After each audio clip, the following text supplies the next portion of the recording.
సరిపోతాయా విజువల్స్?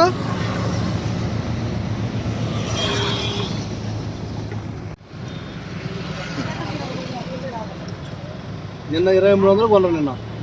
నిన్న కొని నిన్న వచ్చిన బండ్లు దిగుమతి అయ్యేవి కూడా కావాలని ఆఫ్ చేసి ఇప్పుడు 2250 వస్తుంది. ఇంత దారుణంగా ఏమంటే ఏం అంటట్లేదు. మన రైతు కూడా కట్టుబడలేదు. మన ఒడ్లు ఆపలేము, విలువలేదు. మన ఇష్టం వచ్చినట్టు దిగుతున్నారు వాళ్ళు. ఏం పద్ధతి ఇది? రైతులకి మరి నాయకులు ఎడిపోతుర్రో, ఈ వ్యవహారాలు ఏందో, ఈ లక్షణాలు ఏందో. ఓట్లప్పుడే అట్టు వస్తారు. 2500 మద్దతు ధర అని గవర్నమెంట్ చెప్పింది. మద్దతు ధర ఎడిపోయా, 2500 ఎడిపోయా, 2200కి చివరికి 2250కి అది బతిలాడి. రాత్రి 8 వచ్చాను. రాత్రి దిమ్మలేనాడు, ఇంటికి పొమ్మన్నాడు. లేదు సార్ మబ్బడి సార్ ఇళ్ళకి వస్తానంటే టల్ల పెట్టుకున్నాడు. ఉదయం 11 అయింది. అయినా కానీ 1923 నడుస్తుంటే 23 నడుతుంటే 2250 సార్. అయినా ఇప్పుడు దిగుమతి అయితే అర్థం కావట్లేదు. 4-5 అన్నమాట.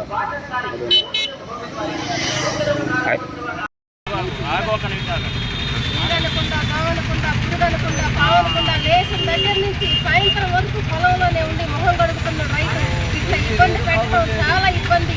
ఒక చిన్న పిల్లవాడు ఉంటే ఉయ్యాల్లో పండేసి వర్ష పడే పొలం దగ్గరికి ఆ పిల్లవాడికి ఏ మంది కూడా తెలియదు.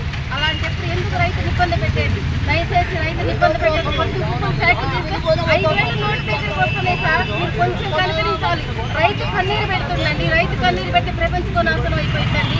చాలా ఇబ్బంది పెడుతున్నారు. దయచేసి రైతుని ఇబ్బంది పెట్టద్దు. ఆత్మహత్యలు చేసుకోవద్దు. దయచేసి ఇదే పదం 10 సార్లు చెప్తున్నాను. ఇబ్బంది పెట్టద్దు. ఆరుకాలం పంట పండించి మన రైతు కట్టుబాటు లేకుండా అయింది. వీళ్ళు చెప్పే మాటలు ఒకటి, నాకు రాజకీయ నాయకులు అయ్యాలు చెప్పేతోటి, వాళ్ళు చేసేతోటి జరుగుతుంది.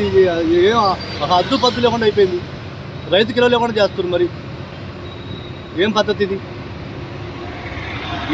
ఏడుపు తప్ప రెండోది ఏం మిగలగా ఏముంది మొక్క? ఇక ఇంతకన్నా పండించి దోమ మందు అని, ఆ మందులు, ఈ మందులని వాళ్ళు ఏ వస్తువు కొనో వాళ్ళు ఇష్టం వచ్చినట్లు.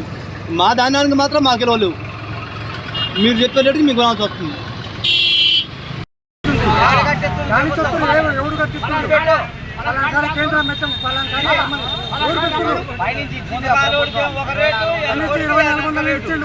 కరెక్టే. ఎవరు ఇప్పుడు కేంద్రం కలుపు మాట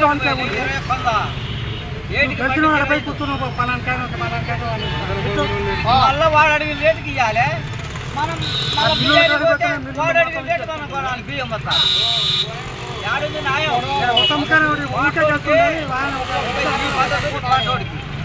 ఊకే కడుతున్నాను ఇస్తాడుతుండ్రు. మిల్లు పోయినా కానీ మేము కొనట్లేదు అంటున్నాం. మరి ఈ వడ్లను ఎవరు కొనాలి?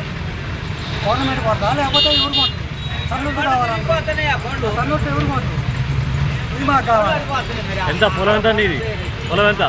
మొత్తం ఇప్పుడు 8 ఎకరాలకు వచ్చిన 8 ఎకరాలు 4 మంది. ఏ ఓట్లు? సాంబే సన్నోటు కావాలంటారు. సన్నోటు సన్నోటు పెట్టండి. సన్నోటు తీసుకునే దిక్కు లేదు. ఇప్పుడు అసలు కేంద్రాల్లో పెట్టారు. ఆ కేంద్రం కాడికి పోతున్నాం. అసలు దిక్కు ఏమనాలి? సాంబసుడు సన్నోట్లే కదా, సన్నోట్లు కాదనేది ఎవరు? అసలు సాంబసుడు సన్నోట్లు కాదని దాన్ని కొనే దిక్కు లేదంటుండే. అసలు బిల్లులో పోతే బిల్లులో పోయినా కానీ ఏదో ధర కాదు. అసలు ఆడికి పోతే వాళ్ళు ఒకటే మాట్లాడుతున్నారు. మాకు సంబంధం లేదు, అసలు దెంగేది అంటుంది ఒకటే మాట. ఒడ్లు అని పోయినా అడిపోయినా మొత్తం ఇందాక 2400 మద్దతు ధర ఇచ్చారు కదా అని. మద్దతు ఆడబెట్టింది ఆయన కేంద్రం ఆడబెట్టి రమ్మని రాష్ట్ర ప్రభుత్వం ఆల్రెడీ